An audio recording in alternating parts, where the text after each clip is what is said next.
From The Undertaker to John Cena, from Roman Reigns to Randy Orton, every WWE legend has that one year when they're absolutely untouchable. In this video, we're revisiting the best year from every WWE legend's career, starting with the man who carried the PG era. From 2005 to 2010, John Cena dominated the main event scene like nobody else. He became a multi-time world champion, headlined WrestleMania, and even won the Royal Rumble. However, Cena's best year came in 2007 when he was virtually unstoppable. He started the year as WWE champion and defended it at the Royal Rumble against Umaga in a brutal last-man-standing match. At WrestleMania 23, he retained against Shawn Michaels in an instant classic that proved he could hang with the best. Cena spent most of the year dominating Raw's main event scene, feuding with stars like Randy Orton, Bobby Lashley, and the Great Khali. He headlined multiple shows during this period, solidifying himself as the face of the company. His rivalry with Orton throughout the summer and fall produced some incredible matches, and the year ended tragically for Cena when he tore his pectoral muscle in October. But by then, he'd already cemented 2007 as his greatest year. This was peak Super Cena, and in 2007, nobody could see him. But while Cena dominated 2007, one of his biggest rivals would terrorize the company just 2 years later. Randy Orton in 2009 was an absolute menace to society. The Viper kicked off the year by winning the Royal Rumble and making the McMahon family's life a living hell. Orton's vicious attacks on the McMahon family made him the most hated man in wrestling, especially after punting Vince in the skull and kissing Stephanie. He challenged Triple H for the WWE Championship at WrestleMania, and though he lost that night, he captured the title just weeks later at Backlash. Orton held the title for the majority of 2009 and feuded with everyone from Batista to John Cena to Kofi Kingston. Whether you loved him or hated him, you simply couldn't take your eyes off the apex predator in 2009. However, a decade before the Viper's dominance, a certain rattlesnake from Texas changed wrestling forever. The Austin era exploded in 1998 as the Texas Rattlesnake became the biggest star in wrestling. Austin won his first WWE Championship at WrestleMania 14, defeating Shawn Michaels with Mike Tyson as special enforcer. His feud with Mr. McMahon became a cultural phenomenon, with their battles representing the working man versus the evil boss. Stone Cold stunned everyone in sight, from corporate stooges to McMahon himself, and ratings skyrocketed every time his glass shattered. He won the gold 3 times throughout the year, feuding with Dude Love, Kane, and The Undertaker in memorable storylines. His merch broke sales records, Raw finally caught up to Nitro in the Monday Night Wars, and Austin's rebellious attitude defined an entire generation of wrestling fans in 1998. But exactly a decade after Austin's dominance, a high-flying daredevil would ascend to the throne. After years of near misses, Jeff Hardy finally broke through in 2008. The charismatic Enigma won his first world championship at Armageddon in December, defeating Edge and Triple H in a triple threat match to capture the WWE Championship. The crowd erupted when he won, validating years of risking his body for their entertainment.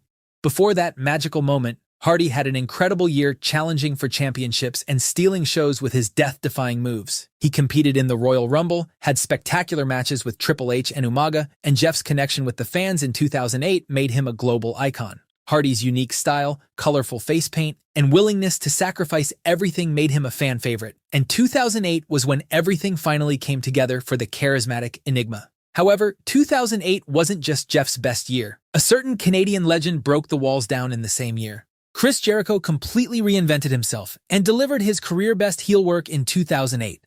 Y2J returned just months ago as a babyface, but by summer he'd transformed into a calculated, suit-wearing villain who called himself the best in the world at whatever he does. This new serious Jericho was terrifying. He punched Shawn Michaels' wife in the face, which sparked one of the decade's best feuds. Their matches were intensely personal and brutal, culminating in a ladder match. Jericho also feuded with John Cena and Batista, proving he could hang with anyone. His promos were absolutely vicious, and he backed up every word in the ring. The suit, the hair, and Y2J's cold personality made him wrestling's most hated man, while delivering some of the best matches and feuds of the year. But while Jericho was at his peak in 2008, another Canadian dominated the main event scene in 2006 with his rated R tactics. Edge shocked the world in January 2006 when he cashed in the first ever Money in the Bank briefcase on John Cena. That moment changed wrestling forever and kicked off Edge's greatest year. The rated R superstar's relationship with Lita gave him nuclear heat as a villain, and their on-screen antics had fans booing relentlessly. Edge won the WWE Championship 3 separate times in 2006, feuding with Cena in a rivalry that produced classics at Royal Rumble, SummerSlam, and Unforgiven.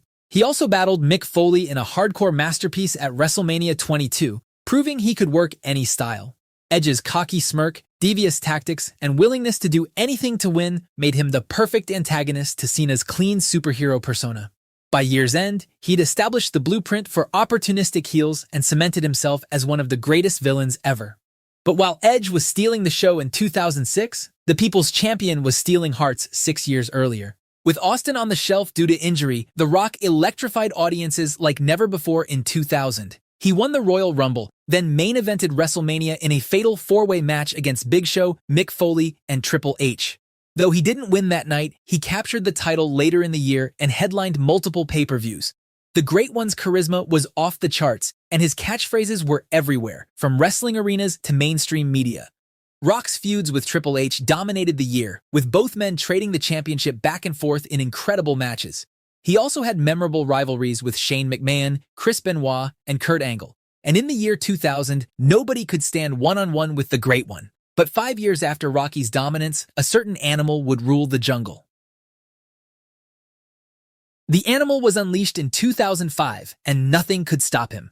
Batista won the Royal Rumble by last eliminating John Cena in an iconic finish, then chose to challenge Triple H for the World Heavyweight Championship at WrestleMania 21.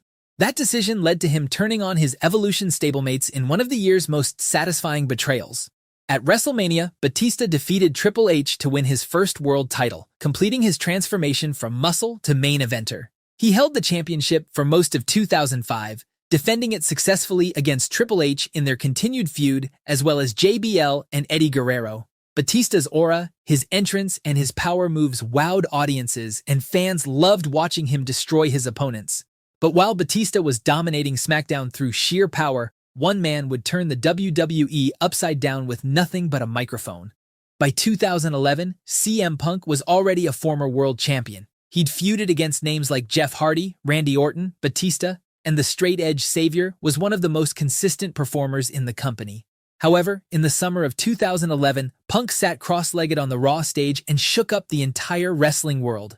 Punk aired every grievance about WWE, blasting John Cena, Vince McMahon, The Rock, and the company itself in a shoot-style promo called The Pipe Bomb. This led to his match against Cena at Money in the Bank in Chicago, where Punk won the championship and left through the crowd with the title, seemingly leaving WWE forever. He returned weeks later, sparking a summer of incredible storylines. Punk held the WWE Championship for most of the second half of 2011, feuding with Triple H, Kevin Nash, Alberto Del Rio, The Miz, John Cena, and others. His Voice of the Voiceless moniker connected with fans who felt ignored, making 2011 the year CM Punk became a wrestling icon. But 5 years after Punk's magical year, a certain indie icon was about to have the most phenomenal debut year in WWE history. By 2016, AJ Styles was the hottest free agent in wrestling. He dominated everywhere from TNA to New Japan, and the former leader of the Bullet Club had finally arrived in WWE. Many fans wondered if AJ was already past his prime, but Styles immediately shut down his doubters by debuting at the Royal Rumble and stealing the show. Styles feuded with Chris Jericho in excellent matches that showed he belonged on the biggest stage. He then challenged Roman Reigns for the championship at Extreme Rules and Payback in brutal contests. After a brief feud with John Cena that produced instant classics at Money in the Bank and SummerSlam, Styles defeated Dean Ambrose at Backlash to win his first WWE Championship. He held the title for the rest of 2016, successfully defending against Ambrose and Cena multiple times. Styles main-evented SmackDown week after week, proving age was just a number for the phenomenal one. His in-ring work was flawless, his entrance became iconic, and he silenced every doubter who questioned whether he'd succeed in WWE.